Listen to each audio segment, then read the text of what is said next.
বড় লোকের খাবার, বড় লোকের খাবার, কে কে চেনো বলো এটা? তা একদিন ভেবেছি যে ফলের দোকানে যদি পাই তাহলে নিয়ে আসবো, তো আজকে পেয়েছি। দাম এইটুকু একটু, মানে ফলের দাম কত বলো তো, 150 টাকা নিয়েছে, মানে বড় লোকের খাবারে। তা একটু নিজেদেরও খেতে ইচ্ছা করলো, তাই নিয়ে আসলাম। হ্যাঁ, রাইট রাইট।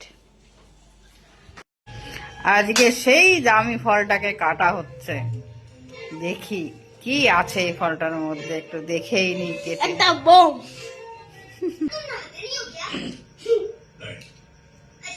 ও, ফলটা তো কেটেই দিলে, মাঝখান থেকে কেটেই ফেললে পুরো। হ্যাঁ, তো এরকম ঘুরালেই তো বেরিয়ে আসে। কেটেই ফেলেছে আমার বরটা, এখন আর বেরোবেই না, দেখবে। বেরিয়েছে না?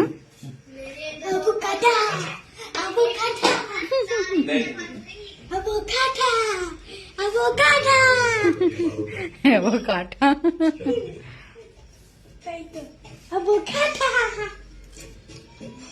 স্যালাড বানিয়ে খাই। আমার ছেলের পছন্দ হয়নি, এরকম খায় নাকি স্যালাড বানিয়ে খায়? ভালো না? খাবে না? আরাম করতে নেই না, আমিও খাবো না। হয়তো 150 টাকা নষ্ট, আমিও খাবো না। মজা আসছে?